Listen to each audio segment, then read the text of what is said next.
Mort performant.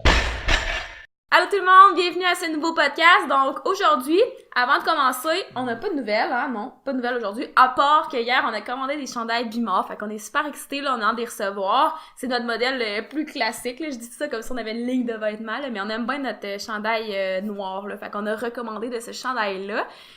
Sinon, à part de ça, on va commencer avec une étude comme d'habitude, puis ensuite, sujet du jour, on répond à 2 questions que vous nous avez posées dans nos stories Instagram.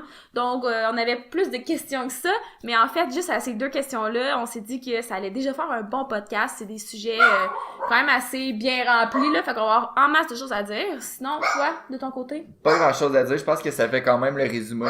On va parler dans nos 2 sujets, nos 2 questions. On va parler de la méthode Conjugate Systems ou Westside Barbell. On va tout vous expliquer qu'est-ce que c'est, parce que si vous n'êtes pas dans le milieu du powerlifting, ou même si vous n'êtes pas dans le milieu du coaching du powerlifting, vous savez peut-être pas c'est quoi. Puis l'autre portion de l'autre question, c'est sur la périodisation. Donc c'est 2 sujets qui s'entrecroisent. Ouais, ils s'entrecroisent. Puis c'est 2 sujets qu'en tout cas moi je suis vraiment passionné, elle aussi elle aime ça. Fait que je pense que c'est 2 petites questions, mais je pense que ça va être facile de déborder, puis on va voir comment ça va aller, au pire on s'arrêtera. Exact. Puis sinon, pour l'étude aujourd'hui, en vrai c'est une méta-analyse. Qu'est-ce que c'est une méta-analyse? C'est un regroupement de plusieurs études, puis là ils analysent, ils font comme un peu des genres de moyennes, à savoir vraiment, après toutes les études qui ont été faites, c'est quoi qui en ressort des résultats. Donc c'est une méta-analyse sur le blood flow restriction. On va vous expliquer c'est quoi, mais particulièrement au niveau des athlètes blessés. Ouais. On souhaite pas à personne d'être blessé, mais des fois c'est inévitable. Tu sais, quand on fait un sport, on veut se pousser, ça arrive une fois de temps en temps une blessure. Ça nous recule peut-être sur le coup, mais je pense que quand on prend du recul, ça nous permet juste de revenir un petit peu meilleur. Donc le blood flow restriction, qu'est-ce que c'est? En vrai, c'est difficile à expliquer moi je trouve que je suis quelqu'un de plus de visuel. Ouais. Fait que j'aimerais ça me montrer comment ça fonctionne. Mais c'est juste d'aller l'écrire sur Google, YouTube ou peu importe, là, ça Exact. va être quand même facilement. En quelque sorte, trouvable. c'est de restreindre sa circulation sanguine au niveau soit des membres supérieurs ou des membres inférieurs. Ouais, c'est ça, parce que ça peut pas se faire sur tout le corps, là. Il y a des, tu sais, vous allez comme le comprendre quand il va continuer à l'expliquer, là, mais il y a quand même des régions du corps que c'est juste pas possible Marc, de le il y en faire. a qui devraient faire leur blood flow restriction au niveau du cou. Ben voyons, c'est dans mes chiens. Non, mais souvent ça va se faire soit au niveau du bras ou au niveau de la cuisse. En vrai, c'est les 2 places que les études. J'étais encore pas mis dans le coup, là. En vrai, c'est les 2 places que les études font leur étude en réalité. Donc, soit au niveau en haut du bras, quasiment au niveau de l'épaule, ou en haut de la cuisse. C'est ça, vraiment en haut de la cuisse. Ce que les recommandations disent, c'est de serrer avec un élastique, ou souvent le monde va prendre une knee wrap, fait que ce qu'on met au niveau des genoux, puis ils vont serrer environ à une perception de douleur de 7/10. Fait que on coupe pas la circulation complètement avec la bande élastique, parce qu'il faut quand même qu'il y ait du sang qui circule, on fait juste restreindre la circulation sanguine. Le mécanisme que ça va faire, c'est qu'en restreignant... 2 secondes. En gros, juste résumé, là, dans le fond, le but, c'est vraiment de venir enrouler un membre avec une bande. Donc, ça peut être soit une bande, un wrist wrap, un knee wrap, ou même, il y en a des trucs exprès pour ça, là, qui calculent même la pression à laquelle tu serres ta bande, là. Mais en gros, c'est vraiment de venir enrouler la bande autour du membre pour venir restreindre la circulation sanguine. Je vais continuer. Je l'ai comme juste faire un résumé, que ça t'a comme pris 5 minutes de définir ça, là. Ouais. Puis dans le fond, comment ça fonctionne, c'est qu'en faisant des répétitions, par exemple, je restreins ma circulation sanguine au niveau de mon bras, je fais des répétitions de bicep curl, par exemple. Le fait de restreindre la circulation sanguine, ça va augmenter les métabolites dans notre bras, puis ce qui est potentiellement un de nos facteurs d'hypertrophie, qui est le stress métabolique. Donc, probablement, les études le prouvent aussi, plus d'hypertrophie. Ce que les études ont montré aussi, c'est que vous ayez une charge pesante à 80% de votre max ou 20 à 30% de votre max, sur le court terme, les gains en hypertrophie pourraient être similaires. Ouais, parce que dans le fond, premièrement, ce qu'il faut comprendre, c'est qu'en allant restreindre la circulation sanguine, puis tu sais, vous allez, tu sais, faut le faire pour le comprendre aussi, là, mais tu sais, l'exercice devient vraiment difficile à cause de la bande élastique ou peu importe ce que vous utilisez. Fait que tu peux pas utiliser les mêmes charges. Mettons, si tu fais du bicep curl, tu peux vraiment pas utiliser la même charge que si t'avais pas ton blood flow restriction, là. Non. Fait que c'est comme C'est ça. C'est recommandé aussi en faisant du blood flow restriction d'utiliser environ 20 à 30% de son 1RM et de faire des hautes répétitions. Moins de charge, plus de reps. Premièrement, tu sais, c'est aussi un des aspects pourquoi tu veux utiliser ça en rehab, c'est que tu peux prendre moins de charge pour les entre guillemets mêmes résultats là, si on veut là. C'est sûr qu'il va y avoir on va le voir des limites, c'est ça. Mais aussi parce que tu serais juste pas capable de mettre la même charge que, mettons, si t'avais pas ton blood flow restriction. Exact. C'est comme deux aspects un peu connexes, là, anyway. Là. Exact. Fait que, ce que la méta-analyse, elle a trouvé, c'est que quand on s'entraînait de 20 à 30% de notre 1RM, utiliser le blood flow restriction versus ne pas utiliser le blood flow restriction à 20-30% du 1RM, le blood flow restriction était supérieur en termes d'hypertrophie. Ouais, c'est quand même assez simple. Ce qu'ils ont comparé aussi, c'est ceux qui levaient pesant, par exemple 80% du 1RM, versus 20 à 30% en blood flow restriction.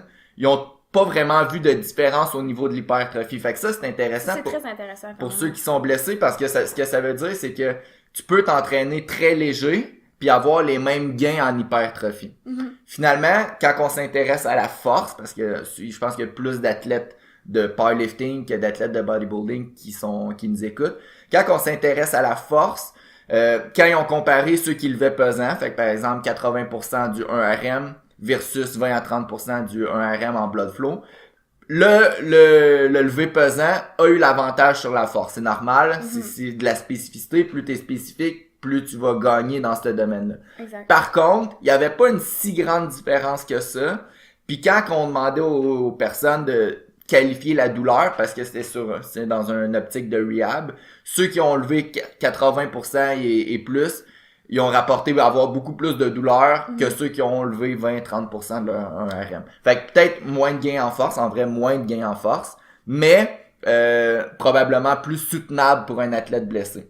Ben, c'est sûr que ça va dépendre de l'exercice aussi, là. Je veux dire, je sais pas exactement ça a été fait avec quel exercice, mais tu sais, mettons, généralement, ça va être des mouvements d'isolation que tu vas utiliser avec le blood flow. Fait que est-ce que tu peux comparer, mettons, un leg extension fait avec le blood flow versus la force que tu vas avoir sur ton squat, par exemple? Tu sais, c'est comme, tu comprends ce que je veux dire? Ouais, la plupart des études dans méta-analyse, ils avaient été faites avec des exercices comme du leg extension ou quoi que ce soit. Même des fois, c'était des appareils qui contrôlaient la vitesse d'exécution du mouvement. Donc, on est loin d'un squat, on est loin d'une performance au football ou au hockey.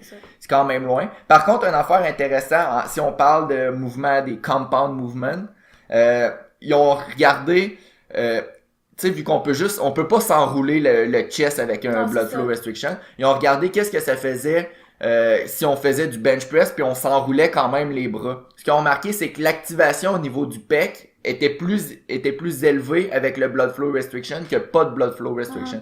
Pourtant, on restreint pas la circulation sanguine au niveau du. Mais le recrutement pendant l'exercice était plus élevé. Puis la raison des chercheurs, c'était parce que on restreignait la circulation sanguine au niveau des bras, ce qui faisait en sorte que le triceps se fatiguait plus vite. Donc, le pec, il venait prendre davantage la relève. Fait que c'était la raison. Fait on peut faire du pec même avec du blood flow restriction. Excellent. On passe-tu à notre sujet du jour? Ouais, ben tu laisses faire un résumé. Résumé vite de l'étude, c'est en gros, quand vous êtes blessé, 20 à 30% de votre 1RM peut être aussi efficace, en tout cas peut vous permettre de vous entraîner même si vous êtes blessé parce que c'est vraiment une charge légère. À long terme, par exemple, tu sais, oui, il y a eu des études longitudinales, mais dans la recherche, les études longitudinales, c'est 12 semaines. C'est ça. Fait que si vous êtes blessé pendant longtemps, on sait pas encore, tu sais, peut-être que ça fonctionne pendant une courte période de temps, le blood flow restriction. À long terme, on sait pas. Ça devient difficile de surcharger parce que, mettons, en powerlifting, de semaine en semaine, on essaye de mettre de plus en plus lourd, mais en blood flow restriction, ça devient un peu compliqué. Il manque un peu d'études, mais sur le court terme, ça peut être un outil valable pour ceux qui sont blessés. T'aimes-tu ça, toi?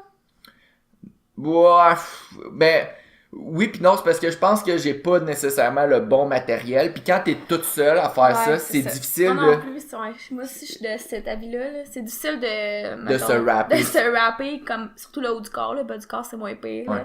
Mais moi si j'avais si j'avais tendance à le faire, j'opterais, ben non, j'ai déjà essayé là, mais comme peut-être plus favoriser genre bas du corps parce que c'est plus facile à faire soi-même. Ouais. Après ça, tu sais, c'est sûr que ça te prend aussi la bonne pression là, pour que ça soit optimal. Ouais, c'est c'est comme ça. si t'as pas le mécanisme officiel, ben là c'est difficile de savoir vraiment à quelle pression tu sers ta bande.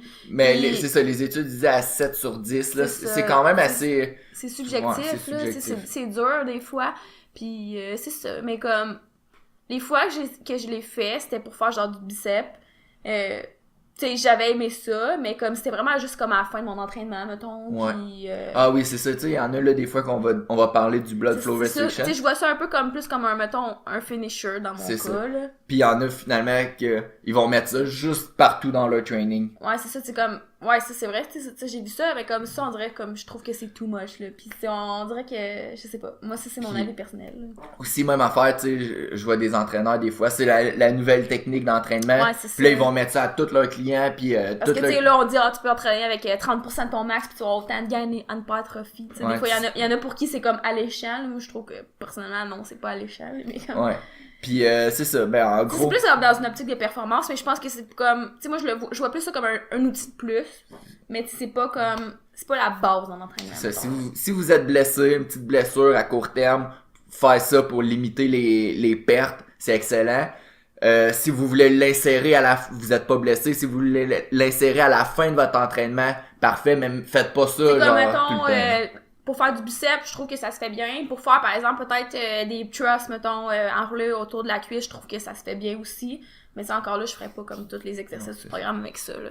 C'est ça. Donc, est-ce qu'on passe au sujet du jour? Ouais, parce qu'on a fait déjà 10 minutes qu'on parle de la méta-analyse, là, on peut enchaîner. Fait que sujet du jour, première question qu'on a eue, c'était, c'est mon cellulaire qui filme, là, j'ai pas la question directement avec moi, mais c'était notre opinion sur l'entraînement de type Westside, qui utilise beaucoup les chaînes, les chaînes, les bandes élastiques, puis la méthode aussi de...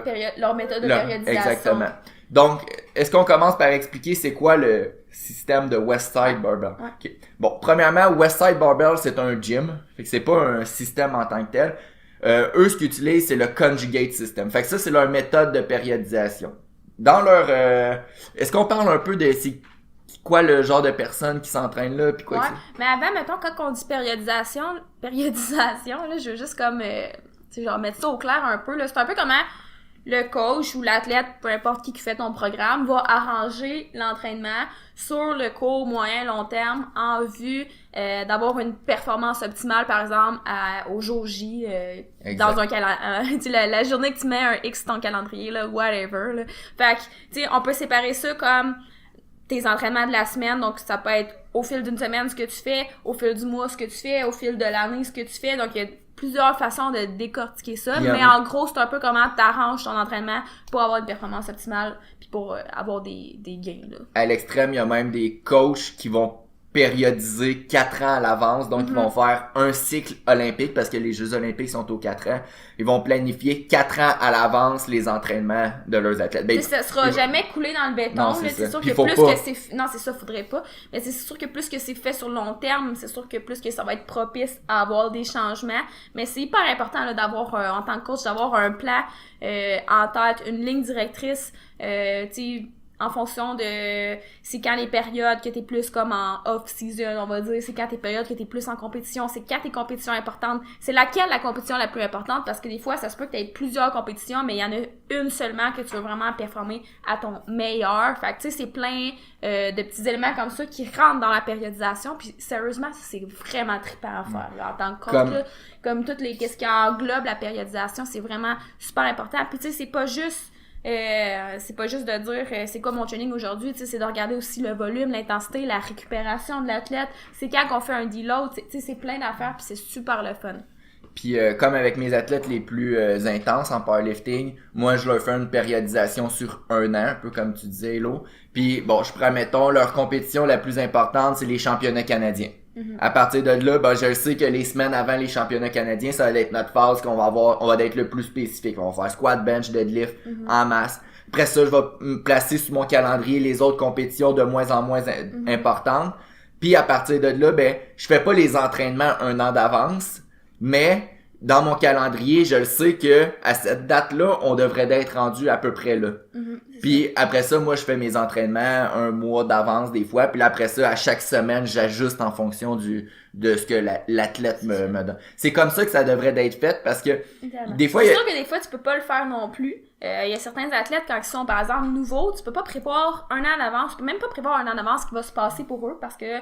ils sont nouveaux dans le sport. Là on parle plus de powerlifting. 3 semaines à l'avance. Il y a des trucs, aussi, là, mais comme, des fois, quelles compétitions qu'ils vont faire, des fois, ça, c'est des choses qui sont incertaines. C'est sûr que quand l'athlète est dans le sport pis il est habitué, il est comme habitué de faire sa compétition régionale, sa compétition provinciale, sa compétition nationale, pis tout roule bien, mais quand l'athlète est nouveau, on peut pas se rendre aussi loin qu'un an, parce qu'on pourrait, mais ça serait probablement du temps vraiment perdu parce que veux pas, ça finirait vraiment par changer le plan de match. Mais peu importe, du plus loin qu'on peut aller, on se fait un plan de match. Exact. Puis après ça, on le décortique de plus en plus pour arriver à notre microcycle qui est la semaine d'entraînement par exemple. C'est ça, un microcycle, c'est une semaine d'entraînement. Chaque phase, ils ont des noms là vous avez pas nécessairement besoin de savoir. Fait que ça, en gros, c'est ça la périodisation. À l'inverse, le fait de ne pas périodiser rien, ça serait j'arrive au gym aujourd'hui, puis là je me dis bon, qu'est-ce que je fais? Je fais-tu du squat, je fais-tu du bench? Ça, on en a vraiment parlé souvent là, je pense. Ça serait de ne pas périodiser, ou une autre sorte de non-périodisation, c'est d'avoir son entraînement puis de faire tout le temps le même. Fait que ça, c'est non périodisé. Je pense que t'allais dire d'avoir son entraînement, mais de pas le suivre. Aussi, on en connaît. Donc, il y a les non, ceux qui périodisent pas, puis ceux qui périodisent. Je pense que dans la littérature, il y a des évidences assez claires que la périodisation est supérieure à ceux qui ne périodisent pas leurs choses. Donc, là, c'était un long détour pour expliquer à quoi ça ressemble un peu les entraînements conjugate system. Ça, c'est le type de périodisation. Eux, dans le fond, le Westside Barbell, c'est un gym à Columbus aux États-Unis. Puis par où que je commence pour expliquer ça? En gros, eux, dans leur entraînement, ils ont 2 journées qui montent à un maximum à un levé X. Fait que ça va être les journées qu'on va dire max effort. C'est ça. Fait qu'ils ont un max effort day, puis ils ont un dynamic effort, que eux, ce que ça s'appelle, c'est dans le fond, ils lèvent une charge sous-maximale, mais le plus rapidement qu'ils peuvent. Puis après chaque jour, une fois qu'ils ont fait, mettons, on est à notre max effort, après avoir fait leur maximum, ce qu'ils vont faire, c'est qu'ils vont aller faire plus de répétitions, puis ils vont appeler ça la méthode de répétition, puis ça va ressembler plus à du bodybuilding.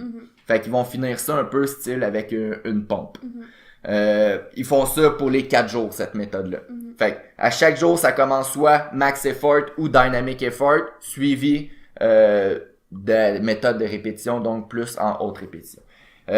Donc, 2 fois par semaine, ils vont faire un max soit au haut du corps ou au bas du corps.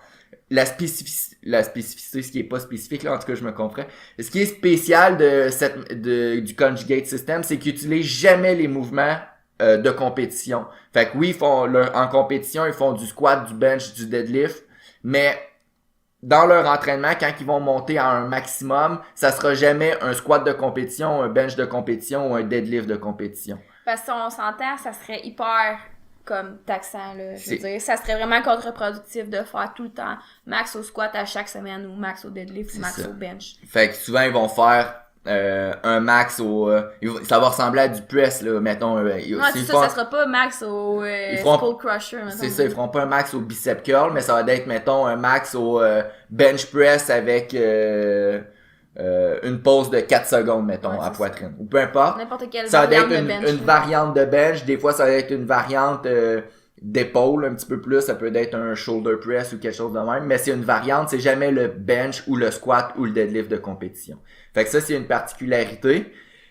Puis même chose, dans leur dynamic effort, oui, ça va être du squat. Souvent, ça va être du box squat ou ça va être du deadlift. Mais ils vont utiliser tout le temps de l'accommodating resistance qu'on appelle. Donc, ils vont rajouter des chaînes ou des élastiques à leur barre pour travailler de plus en plus la vitesse. Fait que, en gros, c'est ça, le conjugate system. Si vous voulez lire un livre... Dans le fond, juste dire brièvement, là, c'est que, je sais pas si vous voulez l'expliquer par la suite, là, mais je pense que c'est bon de l'expliquer. Quand tu mets des bandes élastiques pour faire, comme il disait, là, l'accommodating... L'accommodating resistance. Ouais, c'est ça. Ben, quand tu mets des bandes élastiques ou des chaînes, là, c'est ce que ça fait, c'est que plus tu montes dans ton mouvement, plus la charge, si on veut, de la barre augmente à cause de On l'élastique. en parlait plus tard. Ok, tu voulais en parler Ouais, plus tard. mais continue. Ok, c'est ça, plus la charge augmente. Fait que c'est comme si, c'est comme là, ça le dit, là, accommoder la résistance, là. Ouais. Parce que théoriquement, t'es comme plus fort, plus t'approches de la fin de ton mouvement, mais la charge est, en tout cas, c'est comme pour que justement, vu que t'es plus fort à la fin de ton mouvement, ben, puis la charge augmente, ben, ça vient comme accommoder, là. C'était Exact. vraiment mal expliqué. Mais Très en gros, mal c'est expliqué. ça. Puis ça te force comme à développer de la vitesse parce que, en tout cas, on va l'expliquer tantôt. Ouais, on va l'expliquer Ouais. tantôt. Donc, on était rendu... Oui, c'est ça. Par contre, une particularité de eux, le monde de Westside Barbell, c'est que souvent, c'est des lifteurs équipés. Ouais, Donc, c'est ça. pour faire leur... eux, ils font du powerlifting comme tout le monde, mais quand ils font leurs 3 mouvements, ils ont un suit, un habit, qui change complètement la dynamique du mouvement. Donc, pour eux, la portion la plus difficile du mouvement devient au squat puis au bench notamment la dernière portion du mouvement C'est parce ça. que l'habit qu'ils utilisent, ça leur donne un effet rebond dans le bas du mouvement. C'est ça. Donc quand ils descendent au squat, la portion en bas devient extrêmement facile. Mais nous, nous, je dis nous, tous les gens qui ont compétitionné sans cet équipement-là, c'est pensez-y, si vous faites un quart de squat, ça va être plus facile C'est ça. que si vous faites un squat legit en compétition. Donc, un squat qui serait accepté en compétition. Eux, c'est comme le C'est contraire. l'inverse. C'est ça. Fait que nous qui utilisent pas leur habit, la portion la plus difficile, c'est souvent en bas du mouvement. Ouais. Que ça soit au bench, ça peut varier un petit peu, mais il y a beaucoup de monde que c'est quand même à la poitrine que c'est plus difficile au bench. Mais eux, avec leur suit, c'est complètement l'inverse. C'est sûr que c'est la dernière portion du mouvement. Fait que ça, c'est la première Parce que dans le fond, c'est comme si le suit en tant que tel stocke de l'énergie. Fait que quand t'arrives dans le bas, c'est un peu comme un ressort, là, dans le fond, si on peut Exact. imaginer ça, là. Fait que c'est pour ça que ça les aide dans la portion qui est en bas, là, du mouvement. Exact. Fait que ça, c'est la première différence majeure, Ouais. l'utilisation de l'équipement. La deuxième la deuxième différence, bon, le Louis Simmons serait pas d'accord avec moi, mais la plupart des athlètes qui ont du succès avec Westside Barbell, c'est souvent des gros athlètes qui sont super forts, qui sont dans la catégorie dans une catégorie super pesante. Fait que ce qui s'applique pour eux est probablement différent d'une fille qui pèse 120 livres. Puis c'est ça. Puis souvent aussi, ceux qui ont écouté le documentaire, on l'a pas encore écouté, là, mais ça pourrait être quelque chose d'intéressant. Il y a aussi pas mal d'utilisation de stéroïdes. Donc, l'habit, la morphologie des personnes, puis l'utilisation... J'ai demandé Ben, qu'est-ce que l'habit. le Le suit, puis la morphologie des personnes, ça fait en sorte que c'est quand même une différence assez majeure comparativement à moi pis toi, qu'on pèse moi je pèse 190, j'utilise pas d'équipement, puis je prends pas de drogue. Fait que tu sais, ça fait quand même une différence assez majeure. Donc, la question qui a été posée, c'est quoi notre opinion sur leur méthode? Oh boy, par où que je commence? Tu veux-tu commencer? C'est quoi ton opinion là-dessus? Ben, moi, on dirait que j'ai jamais été fan. Je pense que, genre, qu'est-ce que j'ai le moins été fan, là, on dirait que c'est genre le Dynamic Day. Le jour explosif. Ouais. Genre, ben, ouais. Ok, mais juste, on l'a pas vraiment expliqué au monde, là, mais leur dynamic effort, fait que Ouais. ils vont faire, mettons, c'est leur dynamic effort journée du haut du corps. Ce qu'ils vont faire, c'est que ils vont, par exemple, faire 9 séries de 3 répétitions au bench press avec 50% de leur max, puis ils vont rajouter des élastiques, puis ils vont faire ça super explosif. Fait qu'en gros, c'est ça, Ouais. je sais que toi t'aimes moins ça. Ben, on dirait que, genre, comme, sérieux, j'aime, comme, en powerlifting, moi, personnellement, tout ce qui veut, comme, travailler ma vitesse ou ma puissance, là, bon, là, c'est comme deux affaires quand même différentes, là, mais tout ce qui veut comme aller travailler ça, genre ça me rejoint moins, ok? Puis genre, il y a quand même des athlètes qui vont bien répondre à l'entraînement en puissance pour de vrai, même en force, mais il y a d'autres athlètes qui vont pas bien répondre avec tout ce qui est plus puissance pour leur gain en force. Fait que, parce que dans le fond, ce qu'il faut comprendre, c'est que nous, c'est du powerlifting, c'est pas de l'haltérophilie, ok? Fait que notre but, dans le fond, que notre deadlift se fasse en 10 secondes, en 15 secondes ou en 3 secondes, le but, c'est de lever la barre, ok? Puis, en haltérophilie, au contraire, ils ont énormément besoin de puissance. Fait que, tout ce que je veux dire, là, c'est que moi, j'ai tout le temps été moins, comme, fan de tout ce qui est puissance parce qu'on dirait que je sais pas, en fait. C'est juste qu'on dirait que j'aime... Ça te rejoint moins. Ça me rejoint moins. Ça, à l'inverse, j'ai eu des clients que si je leur mettais pas quelque chose d'explosif ou je leur faisais pas faire un max une fois de temps en temps, que ce soit au squat, au bench, au deadlift, ben ces clients-là perdaient juste leur motivation. Non, mais c'est ça, mais mais c'est même pas juste au niveau de la motivation. Il y en a qui, genre, comme physiologiquement, ils vont bien répondre à tout ce qui est de ce style-là, puis il y en a d'autres qui vont comme moins bien répondre. Puis comme en powerlifting, genre je sais pas comment dire ça, la puissance aura pas un aussi grand impact que dans tous les autres sports, là, tu sais. Nous, on est vraiment dans le continuum de comme force, vitesse, endurance, si on veut. On est vraiment, c'est comme un triangle, si on veut. On est vraiment comme dans le coin de la force. Fait que, ouais. Ben, il y a aussi certains avantages de travailler la puissance en powerlifting, mais on y reviendra peut-être dans un autre podcast. Mais sinon, comme juste pour en revenir sur mon point... Ouais, j'ai comme vraiment dérogé du sujet, j'ai comme expliqué pourquoi j'aimais pas faire de la... Mais c'est moi, tu sais, moi, on dirait que c'est, genre, je traite pas tant à faire ça, genre, j'aime ça comme quand c'est lourd, pis genre, j'ai comme pas naturellement tendance à être explosive dans le mouvement, tu sais, j'aime ça forcer, mais comme ça, c'est vraiment mon opinion personnelle, là. Ouais, pis... Genre, on peut retourner dans le West Side, là, j'ai comme vraiment dérogé. Puis non, c'est ça, mais il y a des clients que je disais que si je leur fais juste faire des charges sous-maximales pendant 2-3 mois de temps, ils vont me dire, Bren, genre, j'ai plus le goût de m'entraîner parce que j'ai besoin de lever lourd puis de faire un maximum sur quelque chose. Fait que pour eux, moi, mon opinion sur ça, c'est que pour un athlète qui s'entraîne naturel, sans sous d'équipement, qui s'entraîne raw, qu'on appelle, le style Westside, c'est pas optimal. Mais moi, par exemple, je suis curieuse, on va peut-être déroger encore. Je trouve que, comme, peut-être plus comme, mettons, peut-être plus la population, j'allais dire la population athlétique, mais genre, ça n'a pas rapport. C'est peut-être plus dans le domaine sportif, genre les sports d'équipe, mettons, là. Mais moi, je te parle de powerlifting. Ouais, mais je voulais juste dire que dans comme, mettons, les autres sports, si c'est sport d'équipe, pour de vrai, on dirait que là, je vois plus l'intérêt. Puis là, je dis pas nécessairement de faire un max, mettons, à plein de mouvements. T'sais, ça serait peut-être pas max effort day, là, ça serait comme genre strain day, là, quelque chose de même, là. Mais comme je verrais plus l'intérêt, par exemple, dans les sports d'équipe, plus que le powerlifting, mettons, là. Puis, non, c'est ça. Mais le type de client que je te parle, si eux, ils font pas un max une fois de temps en temps, ils vont perdre leur motivation. Fait que même si moi, je considère que le style Westside, pour le powerlifting, pour le monde qui s'entraîne naturellement, pour le monde qui utilise pas le suit de powerlifting, je trouve que c'est pas optimal. Puis mes raisons sont simples, c'est que eux, quand on prend le conjugate system à la lettre, ils font jamais le livre de compétition à part en compétition. Moi, je pense que, je vous assure que la spécificité a un impact important. Donc, si tu veux devenir meilleur au squat, tu devrais faire du squat comme en compétition. Aussi, la plupart des athlètes, mettons, si on parle de moi puis toi, on pèse pas 300 livres, on squatte pas 1000 livres, on est capable de récupérer relativement bien de nos entraînements. Je trouve qu'il manque un petit peu de volume d'entraînement.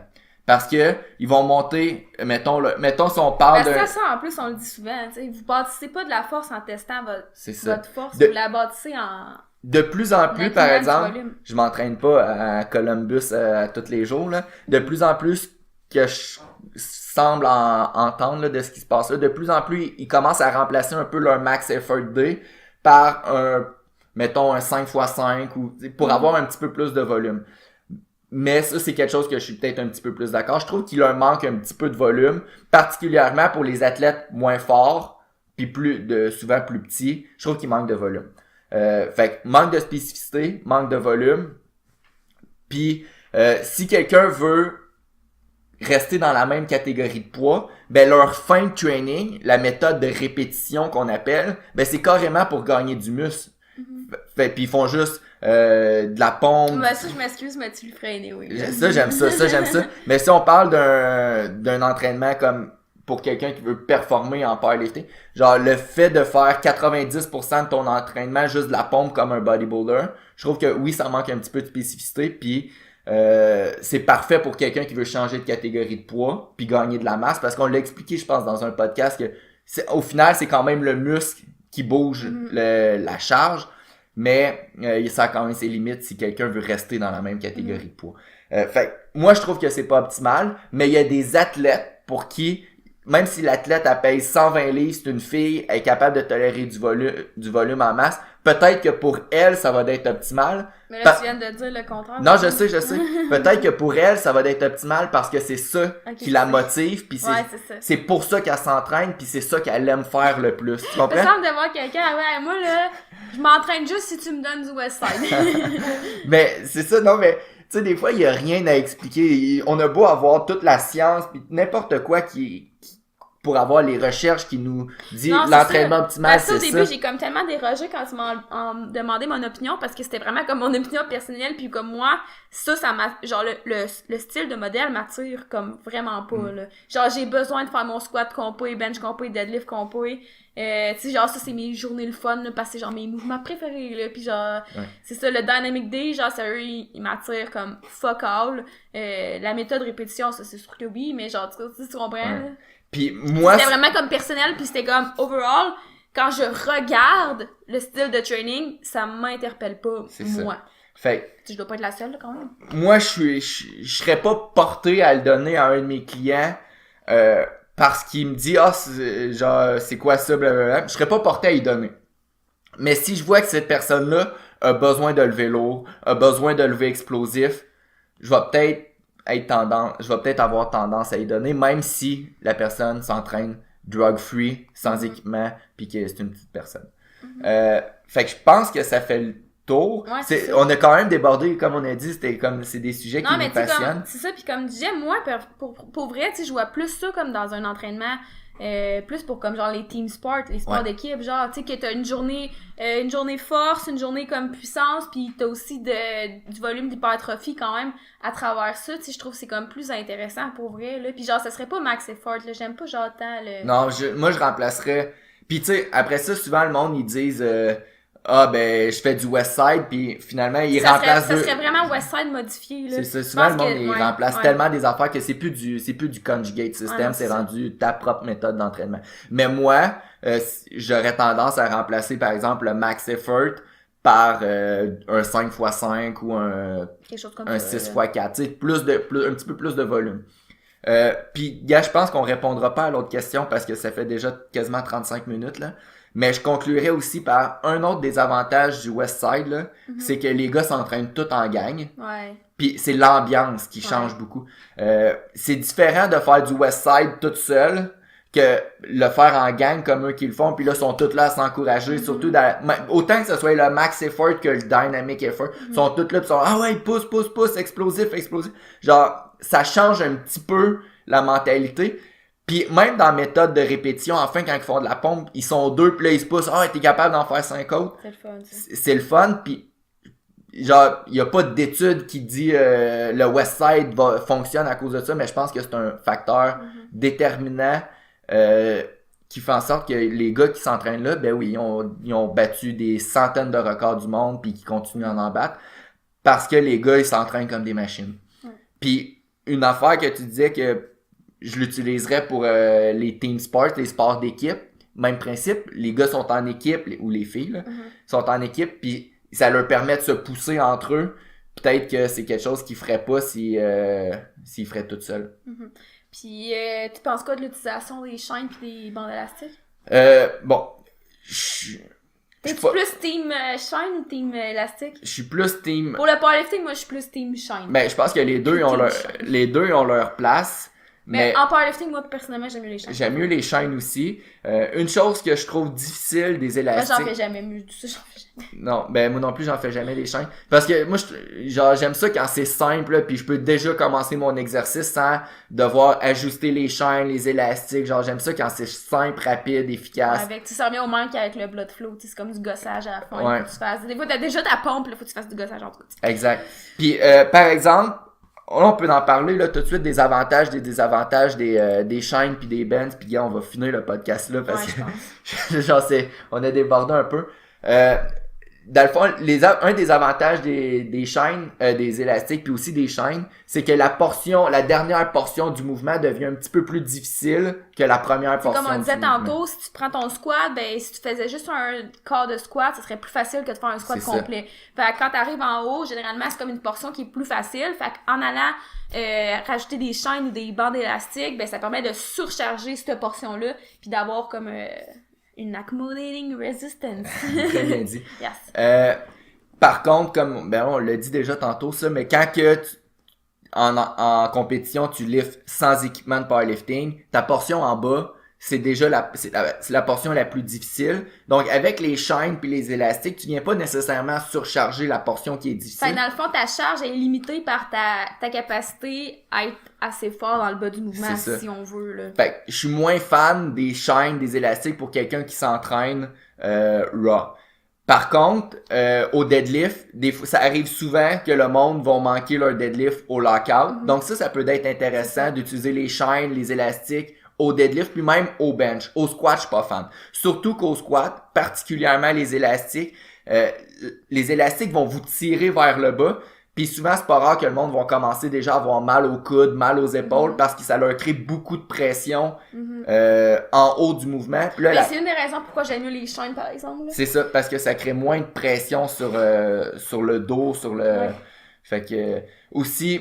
par exemple, c'est sûr qu'une chose que j'aime aussi là avec ça, c'est que tu sais, veux pas, ça te force à accélérer dans ton mouvement, parce que, mettons, si tu prends ton squat, par exemple, tu sais, quand t'arrives en haut pis que c'est plus facile, ben, comme, quand tu sais que t'as ta répétition, genre, que ce soit conscient ou pas, on va avoir tendance, comme, à ralentir ou à arrêter de vouloir, comme, prendre la vitesse dans ton mouvement. Mais avec ça, genre, tu sais, t'as comme pas le choix de prendre la vitesse. Pis des fois, c'est comme, c'est genre un mécanisme, mais tu sais, comme, je sais pas comment dire ça, tu sais, mettons, tu fais ton squat, pis tes articulations pour se protéger vont comme ralentir la fin du mouvement.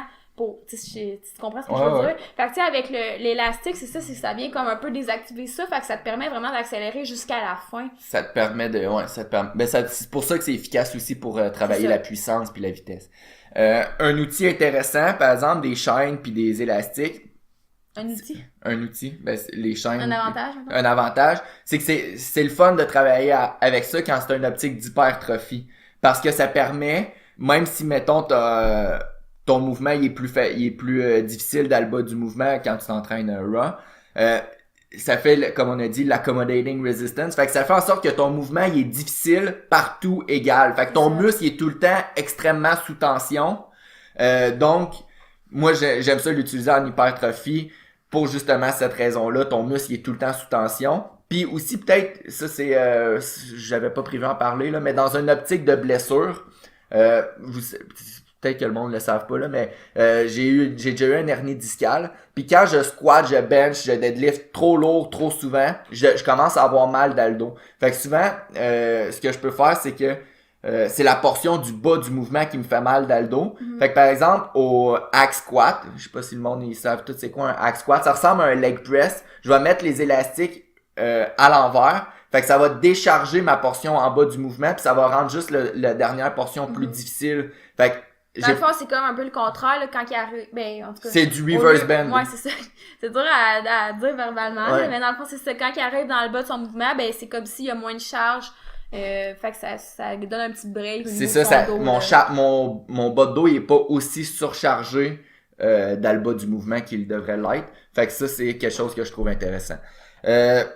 Un des avantages, par exemple, des élastiques que je trouve, à Westside, c'est pas le problème, mais si tu mets ça dans un programme d'un de tes athlètes, 99% des chances que ça va être mal installé. Surtout les chaînes. Les deux. Ouais. Souvent, le monde, ce qu'ils vont faire, c'est qu'ils vont mettre leur élastique beaucoup trop tight, beaucoup trop solide. puis au final, il y aura quasiment pas de poids sur la barre, puis le mouvement va être vraiment facile en bas, puis vraiment difficile en haut. Tu veux vraiment comme le rendre quasiment égal, difficile partout. Fait souvent, j'en mets pas une des raisons, c'est parce que c'est tout le temps mal installé. Puis c'est la job la job un peu du coach de dire comment l'installer, mais ça devient difficile. Comme quand t'es à distance des fois, tu sais, puis... Fait que c'est ça. Puis aussi un dernier désavantage peut-être, c'est que particulièrement surtout les chaînes là, pas les chaînes, surtout les élastiques, c'est que ça fait un peu comme si on était dans une Smith machine parce que ça contrôle un petit peu la stabilité de la barre. Ouais. Puis surtout j'ai l'intention de dire On t'écoute. surtout le reverse bend. Silence tout le monde. Surtout le reverse bend. Ça va vraiment contrôler la barre puis ça va la stabiliser. Fait que t'as plus l'impression de squatter dans une Smith machine que de squatter normalement. Fait que tu perds de la spécificité encore. Tu perds encore de la spécificité. Fait que oui, je l'utilise de temps en temps avec modération. Ouais. C'est ce que j'avais à dire. Ouais. T'avais-tu d'autres choses à dire, Hello? Ben non, mais tu sais non plus, tu peux pas utiliser ça comme tout le temps à chaque semaine. Là. Faut faire attention à ça. Là. Surtout, le pire, c'est les élastiques, là, je dirais. Tu sais, max, là, 3 semaines, pour vrai. Là. Après ça, faut que t'es enlèves. Là. Fait que ça, faut faire attention à ça. Puis tu sais, c'est un outil comme un autre. T'sais. C'est exactement la même chose qu'avec le blood flow au début. T'sais. C'est des outils qui sont des compléments. Ok, c'est pas la base. Ok, la base, ça reste la base. Puis nous, dans notre optique, squat, bench, deadlift, si tu fais du powerlifting, c'est ça la base. Puis à un moment donné, des fois, les gens, ils cherchent tout le temps comme à savoir c'est quoi le petit truc qu'il faut, c'est quoi l'outil que je peux racheter, etc. Mais des fois, faut juste que tu deviennes plus fort, puis faut juste que tu prennes de la shape, faut juste que tu forces. Il y en a qui pensent tellement trop, là. Ouais.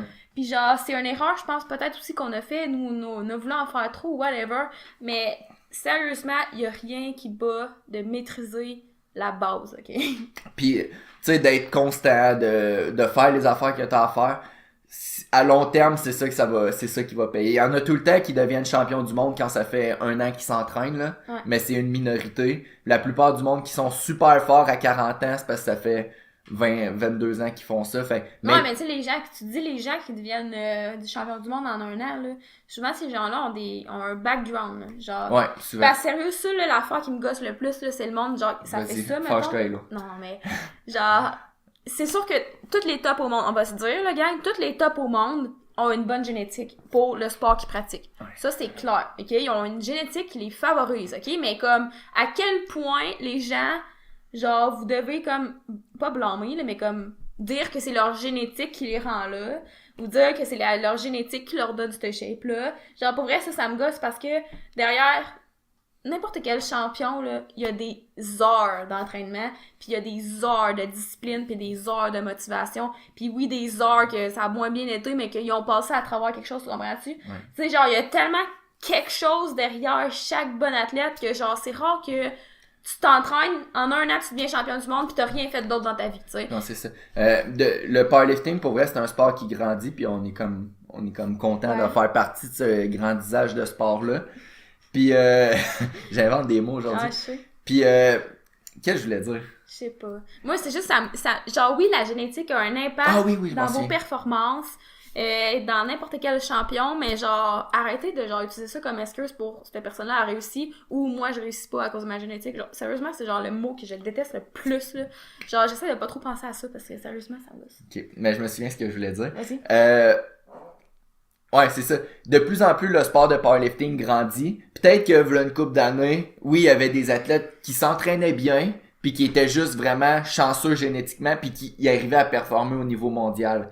Mais de plus en plus, il y a tellement d'athlètes à cette heure qui commencent le sport, que de plus en plus, ça va être autant l'entraînement, la nutrition, le repos, j'ai-tu nommé l'alimentation? L'alimentation, le repos, la gestion de stress, la préparation mentale. Bientôt, pour pouvoir performer à un haut niveau en powerlifting, ça commence déjà, c'est déjà ça. Ouais. Mais de plus en plus, là, ça va vraiment falloir que un athlète qui veut devenir champion du monde maîtrise toutes ces sphères-là. Genre, on peut pas juste dire, il y a une bonne génétique. C'est ça, non. Puis en ce moment... on peut même pas juste dire, il y a une bonne génétique puis il travaille fort. Tu sais, souvent, c'est comme... Tu sais, il travaille fort depuis longtemps, puis il y a comme tellement de choses derrière ça. Ouais, c'est ça. Fait que on va arrêter le podcast là. Yeah! On vous l'avait dit qu'on était passionnés par ce sujet-là, fait que ça fait déjà 45 minutes. Ouais. Pour vrai, on aurait pu parler Mais, encore longtemps par de exemple, ça. en gros, je trouve qu'on a quand même un peu, genre, dit du négatif de West Side, là. Ouais, mais comme... pour vrai, genre, j'ai rien contre le style West Side. Mais Pour le style de monde qu'ils font à Columbus. Ouais. Tu comprends? Genre, ce système-là est bâti sur si ça mesure marche pour eux. Genre, on est qui pour juger? Puis Moi, c'est tout le temps pour ça que vrai, je dis, là. pour vrai, genre, avec ce genre de personnes-là, je ferais probablement la même chose que eux ce qu'ils font parce que c'est des personnes qui sont bâties pour ce système-là. Mais nous, notre point, c'est avec nous, avec le type de clientèle qu'on a, c'est pas ça qu'on favorise. Comme je l'ai dit, moi, personnellement, je vois quand même, par exemple, un super bon intérêt dans le domaine, j'ai ça, genre, dire dans le domaine athlétique, là, parce que le sport lifting, c'est un sport aussi, là, mais comme, genre, t'as-tu un autre mot pour moi? Ben, d'un sport d'équipe. Ouais, un sport d'équipe, là. C'est sûr que je vois peut-être plus l'intérêt, mais encore là, ça serait modifié. En powerlifting, tout ce qui est, genre, vraiment sous-maximal, fait qu'on va parler, par exemple, du 50% de ton max, mettons, aller travailler en speed. Il y a certaines personnes avec qui je trouve que ça fonctionne bien. Il y en a d'autres avec qui je trouve que ça fonctionne moins bien, personnellement. Il y en a qui vont être plus comme, on va dire, power responder, là, fait qu'ils vont bien répondre à l'entraînement de puissance. Il y en a d'autres qui vont être non-power responder, là. Puis pour vrai, il y a eu des études là-dessus, même avec des athlètes de powerlifting. Fait que ça, je trouve ça intéressant. Fait que c'est dans le fond, ça revient un peu à ce que je disais tantôt. Aussi... En powerlifting, c'est vraiment de la force, c'est de la force brute, là. Tu sais, si on fait vous prenez une pyramide, on met la force en haut parce que c'est hot. Puis dans les deux autres coins en bas, par exemple, on met endurance, puis à l'autre bout, on met vitesse. Tu sais, les sports, ça se promène là-dedans. Il y en a qui vont être plus comme en milieu entre la force puis la vitesse. Mais nous, en powerlifting, on est vraiment, tu sais, on se situe vraiment en haut de la force, tu sais. Fait que, tu sais, la puissance a moins d'importance, par exemple, qu'en haltérophilie, comme je le disais. Fait que... Puis même beaucoup moins d'importance... la puissance en powerlifting a beaucoup moins d'importance que au hockey, au soccer, au football. Fait que eux, le dynamic effort est super important parce que c'est là qu'ils vont aller chercher leur puissance. C'est ça, c'est vraiment important là, dans les sports d'équipe. Mais encore là, en powerlifting, ça se peut que t'en fasses puis que t'aies des bénéfices à ta force. Mais c'est ça dépend vraiment du type de personne. Puis ça... Là, on peut rentrer un petit peu plus dans la génétique, mais tu sais, il y en a qui vont être plus génétiquement comme propices à performer avec de la puissance, moins au niveau de leur force. Puis il y en a d'autres, ça va être comme, ils vont avoir juste besoin de plus de force, mais comme, en tout cas. Tu te comprends? Je me comprends. Bon. Mais je pense que tu me comprenais aussi. Oui, je te comprends. Okay. Donc, on conclut ça là-dessus. Ouais. Dans 2 semaines, on sait pas sur quoi qu'on va parler le podcast. Il y a un sujet que je t'ai pas encore parlé. Là, j'aimerais ça qu'on fasse un autre podcast de style 5 erreurs en powerlifting à ne pas faire. Tu sais, on a déjà fait un, mais style général, pas juste à un premier meet. Fait que peut-être là-dessus. Sinon, on a... Mais sérieux, les sujets sont genre... Les sujets sont infinis. Sinon, on avait parlé de la fixation d'objectifs. Le podcast est quasiment prêt. Ouais. Puis sinon, on a peut-être un invité mystère. Un premier invité sur notre podcast.